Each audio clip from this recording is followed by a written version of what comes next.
C'était un match qu'il fallait gagner, il fallait rebondir et l'Olympique de Marseille l'a fait en force. De mon côté, j'étais pas très inquiet si vous avez suivi l'avant-match. Je vous avais dit que l'Olympique de Marseille l'emporterait. Je pensais plutôt à un clean sheet, mais je m'attendais pas à une performance aussi diamétralement opposée entre la première mi-temps et la deuxième mi-temps. Mais la finalité, elle est là. Roberto De Zerbi s'est remis en question. Il a trouvé un nouveau système tactique et l'Olympique de Marseille l'a emporté. Vous l'attendez ? Je suis prêt. Yes! Yes! Yes!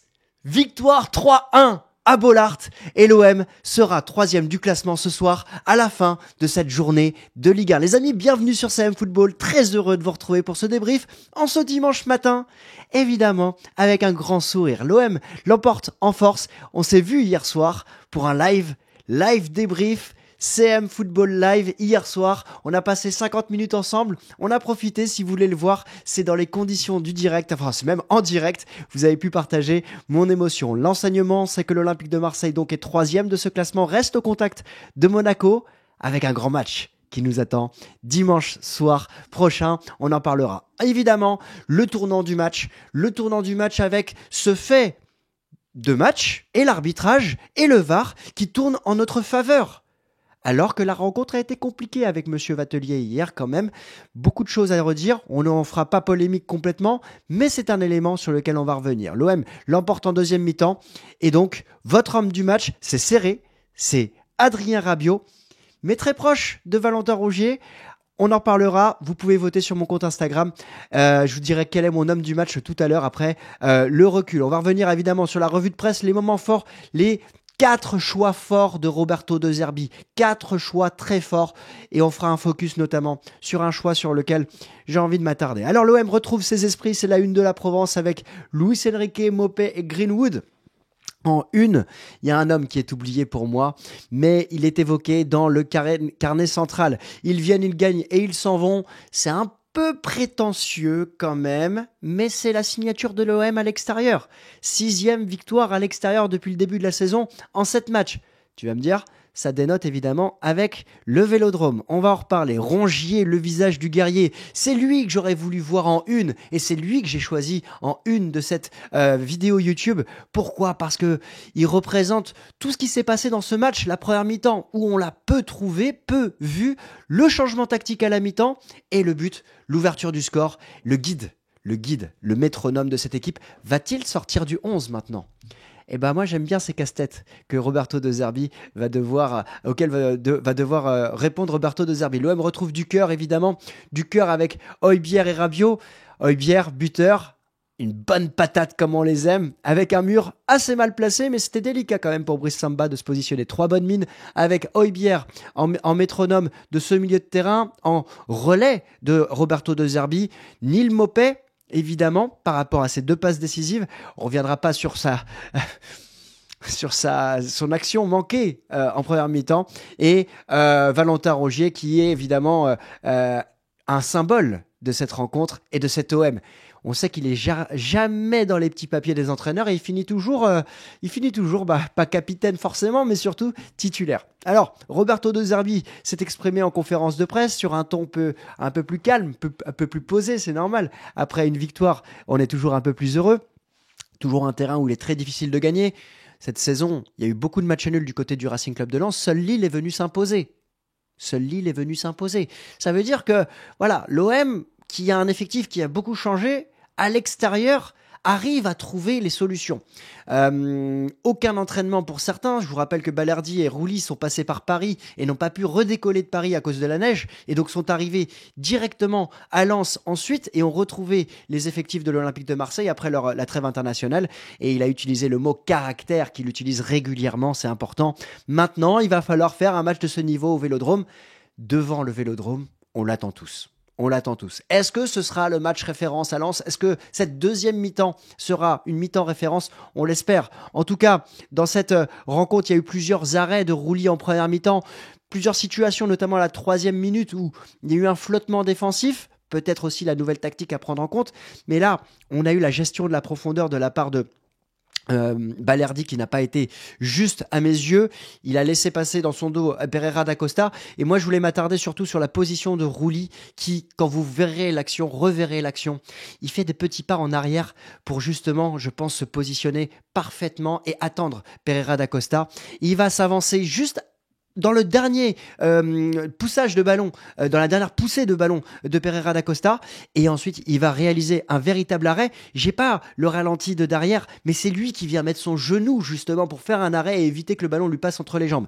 Il va tomber, se relever très vite. Ça me fait penser à toutes les situations qu'on peut avoir, toutes les vidéos qu'on peut voir des gardiens à l'entraînement où ils doivent justement retrouver les appuis, leur gainage, les abdos pour se relever, la pousser sur les cuisses et les quadris. Et là, sur Nzola, il va se retrouver très vite debout pour arrêter le ballon. C'est pas très bien joué de la part d'Nzola. Il aurait dû mieux faire, l'attaquant lensois. Mais on va mettre ça au crédit, évidemment, de Rulli. En deuxième mi-temps, ce que je voulais vous proposer sur le premier but, c'est sur l'ouverture en profondeur de Greenwood, c'est la position de Neal Maupay. Alors, Danso est complètement à la ramasse. Il avait mis Maupay dans sa poche en première mi-temps. Mais en deuxième mi-temps, on va avoir un Neal Maupay qui va justement se défaire du contact physique avec Danso et justement trouver plus de liberté pour pouvoir réaliser de nombreuses passes. Et puis on va avoir cette projection, regardez à gauche, il y a Rabiot, mais là-haut, je voulais vous mettre en avant Ulysse Garcia. Ulysse Garcia qui se retrouve très haut et on va avoir justement ce jeu de corps parce que sur le contrôle orienté de Maupay, Danso se retrouve très loin et il oriente son corps justement pour Valentin Rongier qui va chercher cette situation, il va jouer et il va tirer et il va marquer. Alors, regardez Garcia à gauche, et puis aussi regardez Brice Samba, qui reste sur ses appuis dans sa surface de but. Je pense que c'est pas très bien joué de la part du gardien lensois. Et Rongier va fixer et tirer parfaitement en première intention pour aller marquer ce but. Un but important, c'est pas son premier avec l'OM, mais c'est super important. Et surtout, j'ai aimé son attitude où il va haranguer, il va rameuter tout le monde autour de lui. C'est un véritable symbole, ce but. C'est peut-être le but qui va lancer la saison de l'Olympique de Marseille, même si on est déjà troisième. C'est déjà bien. Mais peut-être qu'avec cette combativité, cet homme-là va peut-être apporter justement une touche supplémentaire à son équipe et faire le lien entre cette jeune équipe, jeune par l'expérience, et évidemment l'objectif qu'on a tous, à savoir se qualifier pour la Ligue des Champions. Sur le deuxième but, c'est un corner lensois et c'est Valentin Rongier qui va récupérer le ballon, qui va passer à Mason Greenwood, qui va fixer.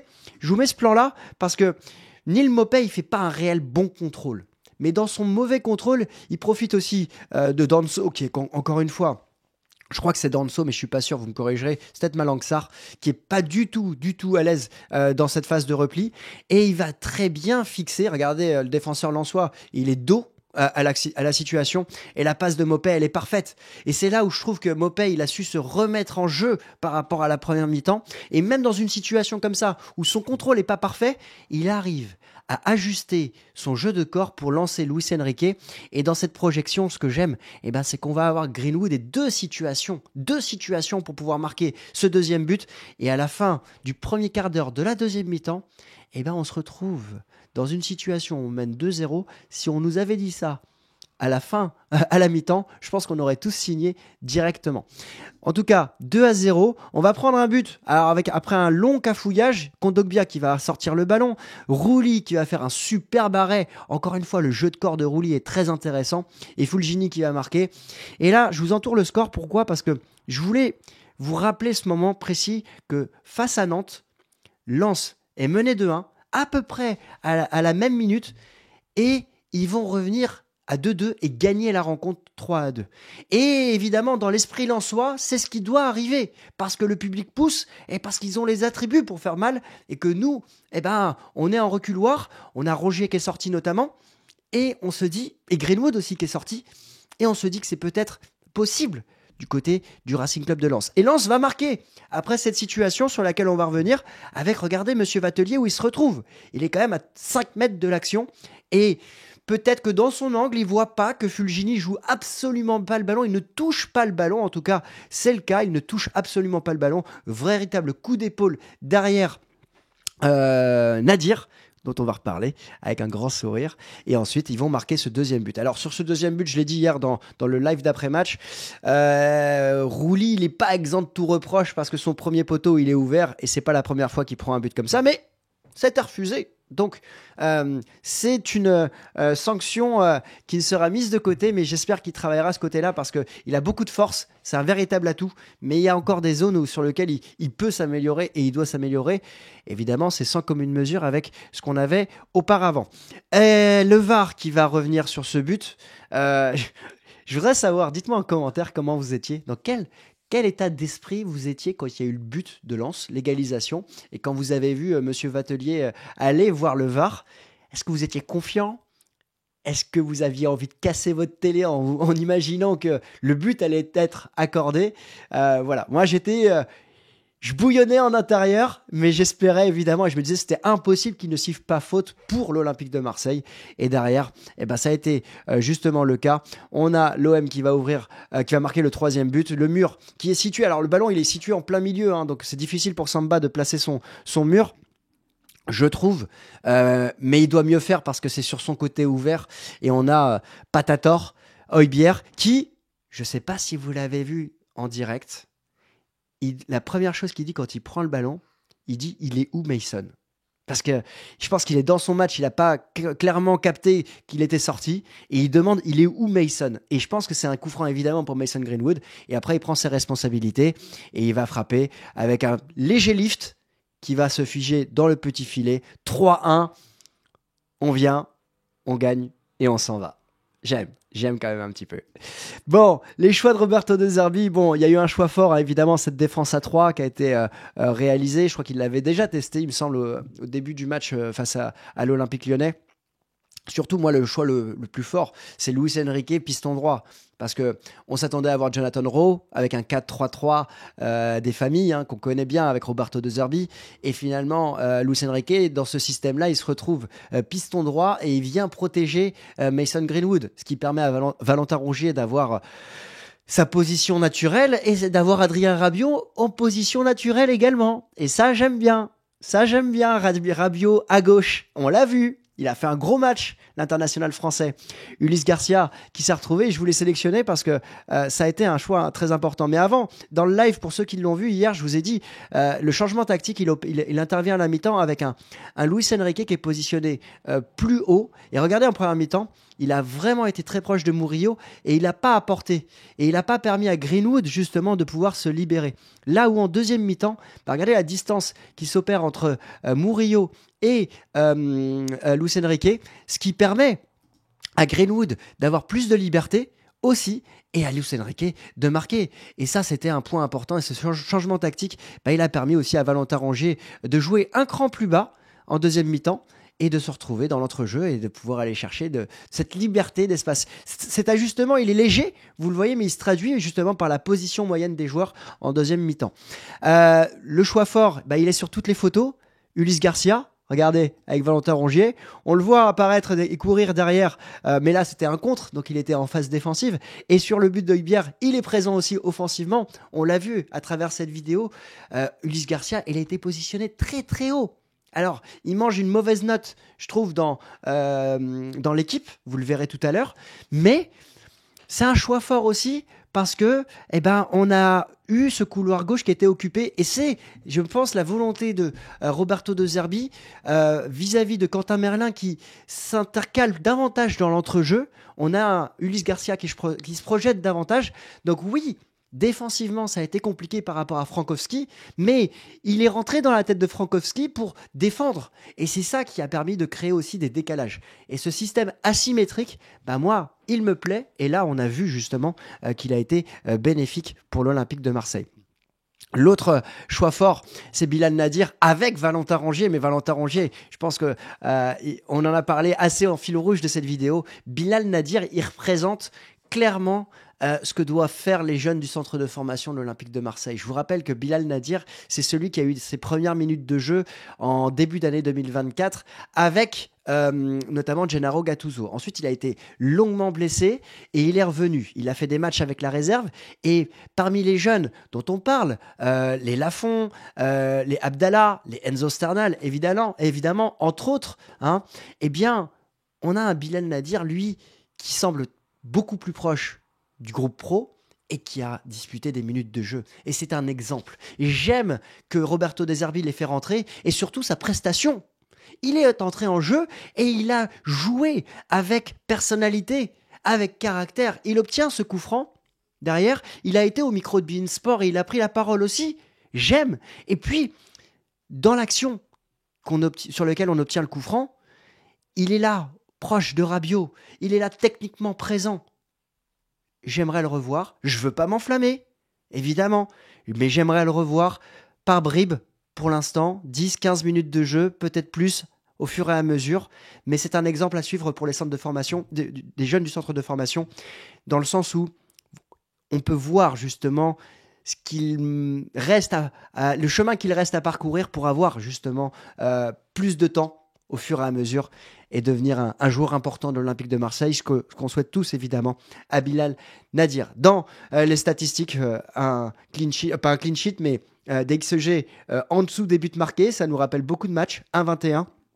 Seulement 3 grandes chances pour 3 buts, 6 grandes chances côté Lensois, 6 arrêts du côté de Rouly. Encore une fois, il faut un grand gardien. Et puis, sans faire chercher de polémique, 9 fautes, 3 cartons jaunes. Voilà, 17 fautes, 4 cartons jaunes côté Lensois. Je pense que Danso ou Medina auraient pu écoper de cartons plus rapidement. Ou encore de fautes qui auraient pu être sifflées concernant l'Olympique de Marseille. Je voudrais revenir s'il y a des Lensois sur la potentielle main de Rabiot.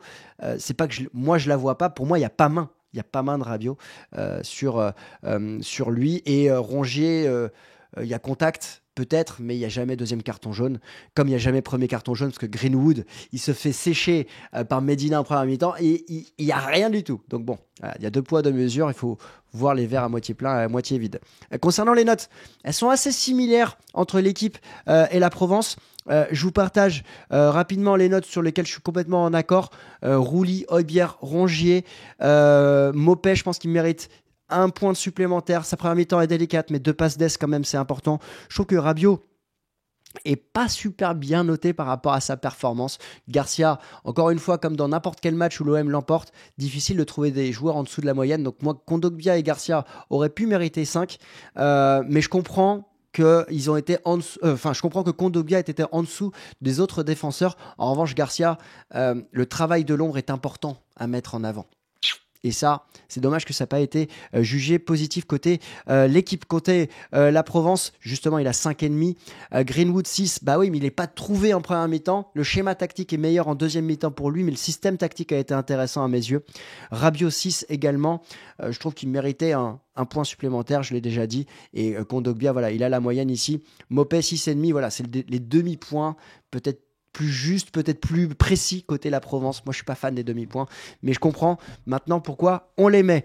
Vous avez élu Valentin Rongier, homme du match, sur les 600 votes que j'ai eu depuis minuit sur mon vote Instagram. Moi, c'est mon homme du match aussi. Adrien Rabiot, j'ai dit Rongier, je sais plus, mais pour moi, c'est Adrien Rabiot qui est bien l'homme du match de mon côté. Le volume de jeu qu'il a eu en première mi-temps et en deuxième mi-temps, la constance, la régularité qu'il a eu dans cette rencontre me font dire qu'il est l'homme de la rencontre. J'ai aimé évidemment la performance d'Højbjerg, mais il n'est pas à la hauteur de Rongier dans l'émotion. Évidemment, ça joue l'émotion quand on note. En tout cas, moi, ça fait partie de mes critères.